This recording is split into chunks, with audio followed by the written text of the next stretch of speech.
નમસ્કાર. ગુજરાત માધ્યમિક અને ઉચ્ચતર માધ્યમિક શિક્ષણ બોર્ડ ગાંધીનગર અને વડોદરાની કચેરી દ્વારા આજે ધોરણ 10 અને ધોરણ 12 સામાન્ય પ્રવાહના વિદ્યાર્થીઓ માટે ઓનલાઈન આવેદનપત્રો ભરવાની જે કામગીરી છે એના માટે રાજ્યભરની શાળાઓના આચાર્યશ્રીઓ કોમ્પ્યુટર અને ફોર્મ ભરવાની વહીવટી કામગીરી કરતા કર્મચારીઓ સૌ ઉપસ્થિત છે, ત્યારે બોર્ડ વતી સૌનું સ્વાગત કરું છું અને તમામને આ કાર્યક્રમમાં આવકારું છું. આ કાર્યક્રમમાં આજે ધોરણ 10 અને 12ના આવેદનપત્રો કઈ રીતે ભરવાના છે એની વિસ્તૃત માહિતી અપાશે. સૌપ્રથમ જે કાર્યક્રમમાં ઉપસ્થિત છે એ સૌ સાહેબોનો પરિચય આપી દઉં. મારી જમણી સાઈડે વચ્ચે બેઠા છે શ્રી આરિફ ખાન પઠાણ સાહેબ, ખાસ ફરજ પરના અધિકારી શ્રી. મારી બાજુમાં શ્રી એમ.આઈ. જોશી, સચિવ શ્રી ગુજરાત માધ્યમિક અને ઉચ્ચતર માધ્યમિક શિક્ષણ બોર્ડ. આગળ પઠાણ સાહેબની બાજુમાં છે શ્રી નવનીતભાઈ મહેતા, પરીક્ષા સચિવ વડોદરા કચેરી, અને એમની બાજુમાં શ્રી બી.એમ. પટેલ, મદદનીશ સચિવ ગુજરાત માધ્યમિક શિક્ષણ બોર્ડ. અને મારી ડાબી બાજુ ઇન્ફોર્મેશન ટેકનોલોજીના કોઓર્ડિનેટર શ્રી પ્રશાંતભાઈ બારોટ ઉપસ્થિત છે, અને એમની બાજુમાં શ્રી હેતા મહેતા. આપ સૌને ગત સાલ જે ઓનલાઈન ભરવાની કામગીરી થયેલી એનો ખ્યાલ છે જ. આ વખતે પણ એ જ રીતે સારી રીતે કામગીરી પાર પાડી શકાય એવી વ્યવસ્થા થઈ છે.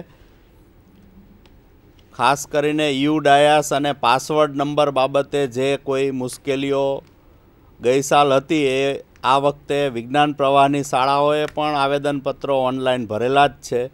એટલે એ કામગીરીથી જે લોકો જાણકાર છે એમને તો ખ્યાલ જ છે, પણ અત્યારે પણ એની વિસ્તૃત માહિતી આપવામાં આવશે. સમયગાળામાં શરૂઆતમાં સ્કૂલ રજિસ્ટ્રેશન અને ટીચર રજિસ્ટ્રેશન કરવાનું છે એની પણ માહિતી આપવામાં આવશે. અને કાર્યક્રમમાં તમારા કોઈ મૂંઝવતા પ્રશ્નો હશે એના માટે છેલ્લે પ્રશ્નોત્તરી માટે પણ સમય ફાળવવામાં આવેલો છે. ફરીથી આપ સૌનું બોર્ડ વતી સ્વાગત કરું છું, અને આ કાર્યક્રમ આપ સૌને ઓનલાઈન આવેદનપત્રો ભરવામાં ખૂબ જ મદદરૂપ થાય અને સરળતાથી સફળતાપૂર્વક કામગીરી પાર પાડી શકાય એ માટે મદદરૂપ થશે એવી અપેક્ષા છે. હવે હું શ્રી પઠાણ સાહેબને વિનંતી કરીશ કે એ આપ સૌને આ આવેદનપત્રો ભરવાની કામગીરી બાબતે માહિતી આપે. પ્રાથમિક જે જરૂરતો છે અને આ આપણા કાર્યક્રમનો હેતુ અને એના જે આપણા ઉદ્દેશો છે એના વિશે માહિતી આપે. શ્રી પઠાણ સાહેબ. ફરી એકવાર રાજ્યની માધ્યમિક અને ઉચ્ચતર માધ્યમિક શાળાઓના આચાર્યો, વહીવટી સ્ટાફ અને શિક્ષકોનું બોર્ડ વતી હું સ્વાગત કરું છું. મિત્રો, ગયા વર્ષે ધોરણ 10ને સંબંધ છે ત્યાં સુધી આપણે તમામ ફોર્મ ઓનલાઈન ભર્યા હતા અને 9,39,000 વિદ્યાર્થીઓને ઓનલાઈન ફોર્મ ભર્યા, અને એ ડેટા ઉપર જ આપણે પરીક્ષાની આખી આગળની કામગીરી કરી. બહુ જ ઓછા જૂજ ફોર્મ આપણે મેન્યુઅલી લીધા હતા. આ વર્ષે આપણે આશા રાખીએ કે એક પણ ફોર્મ આપણે મેન્યુઅલી ન લેવું પડે અને તમામ શાળાઓના આચાર્યો અને એમનો સ્ટાફ ઓનલાઈન ફોર્મ ભરે. આપને ગત વર્ષના અનુભવ પરથી સમજાયું હશે કે ઓનલાઈન ફોર્મ ભરવું કેટલું સરળ છે અને કેટલું ઉપયોગી છે. આપણે નાની મોટી ઘણી ક્ષતિઓને નિવારી શકીએ છીએ. જ્યારે આપણે આપણી શાળાના વિદ્યાર્થીનો જ નામ, જન્મ તારીખ, એની આવક વગેરેનો ડેટા નાખતા હોઈએ છીએ ત્યારે ખૂબ જ કાળજીપૂર્વક નાખતા હોઈએ છીએ. આ જ ડેટા જ્યારે બહારની કોઈ એજન્સીના જે આપણને ઓળખતા ન હોય એવા કોઈ ઓપરેટરો જ્યારે દ્વારા એન્ટર થતો હોય તો એમાં ક્ષતિ થવાની સંભાવના, પ્રોબેબિલિટી વધારે હોય છે.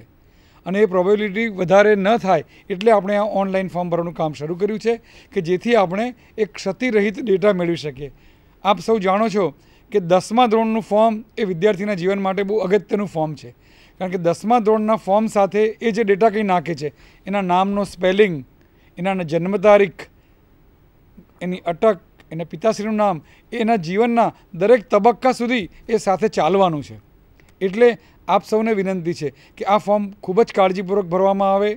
ફોર્મ ભર્યા પછી પણ આપ એના વાલીને બતાવી શકો કે તારો આ રીતનો ડેટા એન્ટર થયો છે.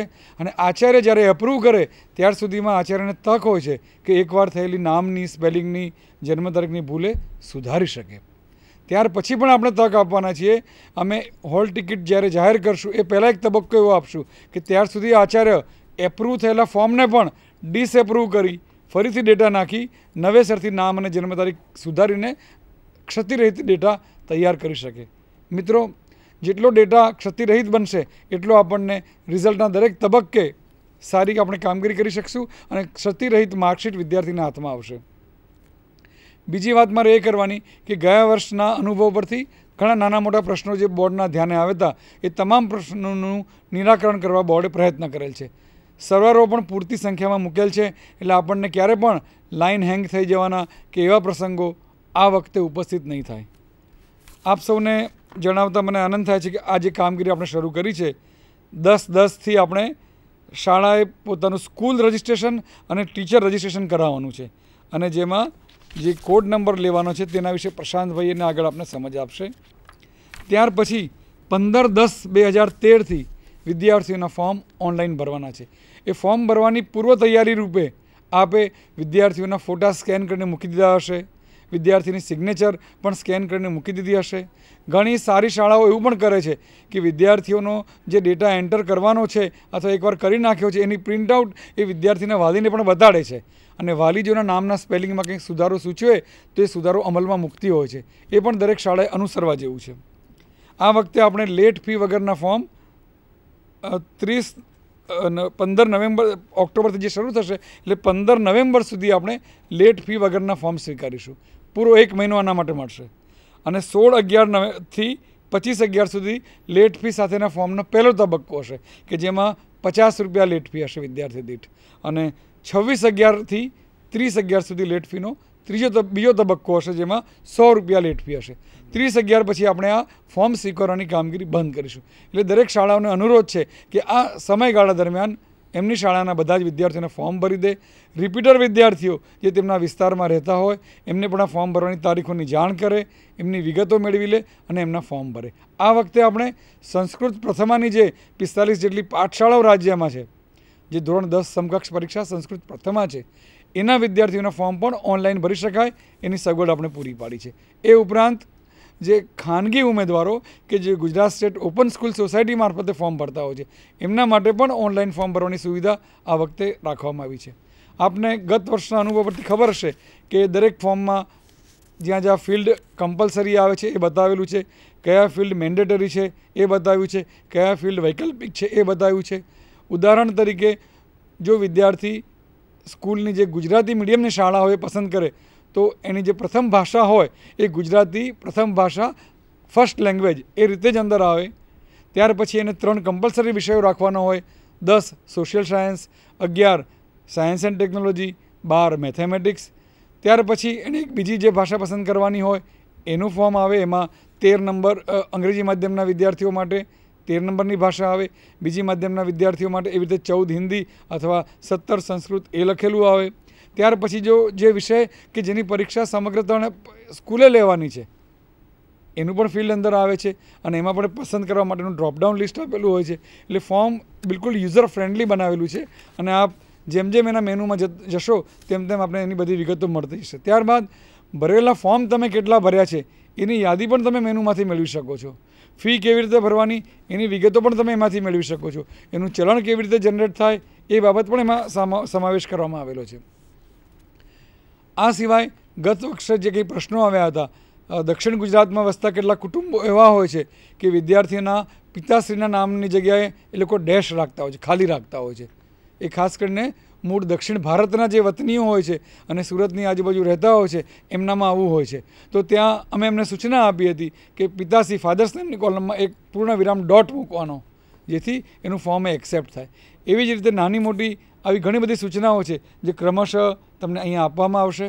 હું માનું છું કે આગળ ટેકનિકલ બાબતો જે સમજવી તમારા માટે બહુ જરૂરી છે એવા પ્રશાંતભાઈના માધ્યમથી સમજો અને ફરી પ્રશ્નોત્તરીનું જે સેશન હશે એમાં આપને મૂંઝવતા તમામ પ્રશ્નો નિસંકોચ અમને પૂછશો તો અમે એના વિગતવાર જવાબો આપશું અને આપણી આ ફોર્મ ભરવાની કામગીરી એક સરસ કામગીરી કોઈપણ જાતની એરર વગર કોઈપણ જાતની દુવિધા વગર પૂરી થાય એવી હું આશા રાખું છું અને ગુજરાત માધ્યમિક શિક્ષણ બોર્ડ જે તમામ કામગીરી આપના માધ્યમથી કરે છે, રાજ્યના તમામ શિક્ષકો અને આચાર્યો એ જ માધ્યમ છે કે જેના થકી બોર્ડ બધી કામગીરી કરે છે.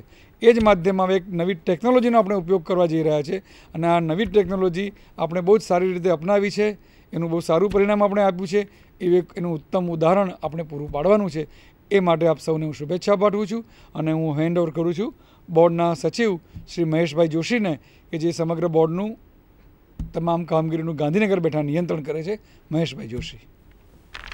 નમસ્કાર મિત્રો, મારી સાથે ઉપસ્થિત માનનીય પઠાણ સાહેબ, ભાઈ શ્રી મહેતા, ભાઈ શ્રી પટેલ, ભાઈ શ્રી કૈલા, પ્રશાંત અને હેતા, આપણે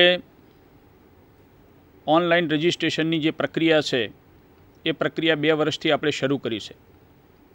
ગયા વર્ષે પહેલા ફેઝમાં અને આપણે મેન્ડેટરી નહોતું બનાવ્યું, ખાસ કરીને હાયર સેકન્ડરી માટે આપણે ફિઝિકલ ફોર્મ પણ લીધા હતા અને ઓનલાઈન રજિસ્ટ્રેશન પણ કરાવ્યું હતું.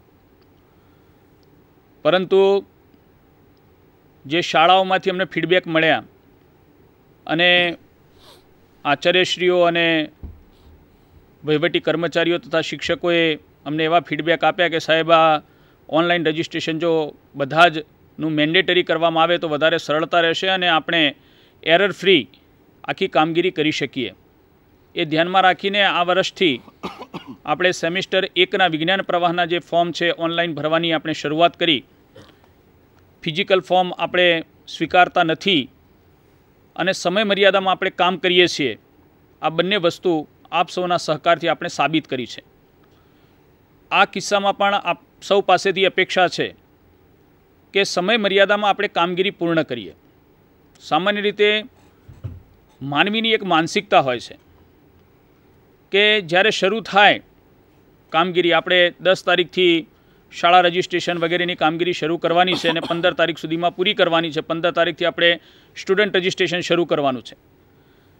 તો અમારો અનુભવ એવો છે કે 10 તારીખે જ્યારે શરૂ કરવાનું હોય ત્યારે પહેલા દિવસે, બીજા દિવસે, ત્રીજા દિવસે જ્યારે અમે હિટ જોતા હોઈએ છીએ ત્યારે અમારો અનુભવ એવો છે કે આપણે શરૂઆત કરવામાં કોઈક શરૂ કરે પછી આપણે શરૂ કરીએ આવી એક માનસિકતાથી પીડાતા હોઈએ છીએ અને પરિણામ એવું આવે છે કે જ્યારે 15 તારીખે 14 તારીખે રાત્રે એટલો બધો ધોધ વરસે છે કે ઘણી વખતે આપણું તંત્ર ખોરવાઈ જાય. મિત્રો, આવું ન થાય એટલા માટે પહેલા જ દિવસથી આપણે જે કામગીરી કરવાની છે એની શરૂઆત કરીએ. સાયન્સની અંદર અમારો અનુભવ એવો છે કે શરૂઆતના દિવસોમાં ઓનલાઈન ફોર્મ ભરવાની જે અમારી પાસે સંખ્યા આવતી હતી એ ઘણી ઓછી આવતી હતી. આખા દિવસની અંદર 600થી 700 જ ફોર્મ ભરાતા હતા. પરંતુ જેમ જેમ સમય જતો ગયો અને એની કામગીરી પૂરી કરવાના દિવસો નજીક આવતા ગયા તેમ તેમ છેલ્લા દિવસોની અંદર દિવસના 15-15થી 17,000 ફોર્મ એક જ દિવસમાં આપણા મિત્રોએ ઓનલાઈન કર્યા છે. એટલે આપણી ક્ષમતા નથી એવું નથી, પણ સમય મર્યાદામાં કામ કરવાની આપણે ટેવ પાડવી પડશે. 11 સાયન્સની અંદર જે ઓનલાઈન રજિસ્ટ્રેશન થયું એમાં છેલ્લા સમયે જે ધસારો થયો હતો એ પ્રકારની પ્રક્રિયા ધોરણ 10 અને ધોરણ 12 માટે ન થાય એની આપ સૌ કાળજી રાખશો અને સમય મર્યાદામાં આપણી કામગીરી પૂરી થાય એવી આપ સૌ પાસેથી અપેક્ષા છે. બીજી એક બાબતનું ધ્યાન દોરવાનું છે કે જ્યાં આગળ ઓપન સ્કૂલના સેન્ટર આપેલા છે એમણે પણ શાળા રજિસ્ટ્રેશન કરવાનું છે, એમણે પણ પાસવર્ડ મેળવવાના છે અને ત્યાર પછી જે ઓપન સ્કૂલના વિદ્યાર્થીઓનું ઓનલાઈન રજિસ્ટ્રેશન કરી શકશે. ખેદ સાથે એક બાબતનું ઓપન સ્કૂલના જે સેન્ટરો ચાલે છે એ આચાર્યશ્રીઓ, સંચાલકશ્રીઓ અને વહીવટી કર્મચારીશ્રીઓને જણાવવાનું કે કેટલીક શાળાઓમાં ઓપન સ્કૂલના વિદ્યાર્થીઓ પાસેથી બોર્ડે નિયત કર્યા કરતાં વધારે ફી લેવામાં આવે છે. એ પ્રકારની ફરિયાદો અમને મળે છે. એટલે મહેરબાની કરીને બોર્ડે જે નિયત કરેલી છે એ ફી કરતાં એક પણ રૂપિયો કોઈપણ શાળાએ વધારે લેવાનો નથી. આના માટે અમે પેઇડ જાહેરાત પણ આપવાના છીએ અને જો એમાં કોઈ ખોટું કરતાં પકડાશે તો એના માટેના જે કંઈ પગલાં લેવામાં આવશે એની જવાબદારી જે તે સંસ્થાની રહેશે. ઓપન સ્કૂલના જે ચલન છે એ ચલન જનરેટ થશે, પરંતુ એનો જે એકાઉન્ટ નંબર આપેલો છે બોર્ડનો એ બોર્ડનો ડ્રાફ્ટ કઢાવી અને એની ફી ભરવાની છે. એની વિગતવાર માહિતી પ્રશાંતભાઈ તમને સૌને આપશે, એને જરા ધ્યાનથી તમે સમજશો એવી એક અપેક્ષા છે. મિત્રો, આપણે ટેકનોલોજીના યુગમાં પ્રવેશ્યા છીએ ત્યારે આપણા સૌ પાસે અપેક્ષા છે કે સમય મર્યાદામાં આપણે આપણી તમામ કામગીરી પૂર્ણ કરીએ અને વધારે સારી રીતે એક પણ પ્રકારની ભૂલ વગર બાળકોને આપણે પરિણામ આપી શકીએ એવી પરિસ્થિતિનું આપણે સાથે મળીને નિર્માણ કરીએ એ આપ સૌ પાસેથી અપેક્ષા. આપણી વચ્ચે બોર્ડના માનનીય અધ્યક્ષ શ્રી આર વરસાણી સાહેબ ઉપસ્થિત છે. બાયસેગના સ્ટુડિયોમાં આપણે એમનું હાર્દિક સ્વાગત કરીએ છીએ અને હું વિનંતી કરીશ કે તેઓ આપણને ટૂંકમાં માર્ગદર્શન આપશે. નમસ્તે મિત્રો, છેલ્લા 1-2 વર્ષથી પરીક્ષાના ફોર્મ આપણે ઓનલાઈન ભરવા માટે એક અભિયાન આદર્યું છે. ગત વર્ષમાં એ શરૂઆત હતી એટલે આપણે બહુ સાવચેતીપૂર્વક આગળ વધતા હતા. એમાં કેટલીક ભૂલો પણ કરી અમે, તમે, પ્રોસેસિંગ એજન્સીવાળાએ. એને પરિણામે રિઝલ્ટ વખતે આપણને ઘણી મુશ્કેલીઓ પડી. માર્કશીટમાં જે નામ આવવા જોઈએ એમાં ભૂલો, ફરીથી પ્રિન્ટ કરાવીએ માર્કશીટ, ફરી ભૂલો, આવું ઘણું બધું બનેલું. પણ શરૂઆતની જે ટીથિંગ ટ્રબલ કહેવાય એવું થાય, પણ બીજે વર્ષે એ થાય એ આપણી નબળાઈ ગણાય. પહેલાં વર્ષ માટે સમજી શકાય. હવે આવી કોઈ ટીથિંગ ટ્રબલ સિવાય આપણે વ્યવસ્થિત રીતે ઓનલાઈન ફોર્મ બિલકુલ સ્પષ્ટ રીતે કોઈ ભૂલ સિવાય ભરીએ તો આપણું આ અભિયાન સફળ થાય. એમ ન માનતા કે આ ઓનલાઈન જે આપણે ફોર્મ ભરીએ છીએ એ આપણને બહુ ફાયદો કરાવનારું છે કે બહુ પૈસા બચાવે છે, એવું પણ નથી. એનો પણ ખર્ચ થાય છે. એના પણ આપણે સર્વર ભાડે રાખવા પડે છે. જેટલો વખત ચાલે એના એ ભાડા આપવા પડે છે. આપણે સર્વર કાં ખરીદવા પડે છે, એને મેન્ટેન કરવા પડે છે. પણ લાભ એ છે કે આપણને ડે ટુ ડેની જે તકલીફ છે એ ઓછી થઈ જાય છે. અને જેટલું સાયન્ટિફિક રીતે આપણે એનરોલમેન્ટ કરીએ એટલું જ એનું એનાલિસિસ કરવામાં આ બધી બાબતો બહુ મહત્ત્વની છે અને બહુ ઉપયોગી થાય છે. તમે એમ માનો, એમ કોઈ કહો કે સાહેબ ફલાણા વિસ્તારમાં કેટલા વિદ્યાર્થીએ ફોર્મ ભર્યા, કઈ સ્કૂલમાં કેટલાએ ભર્યા. તમે આખા અલગ અલગ વિસ્તારની સરખામણી કરો. SC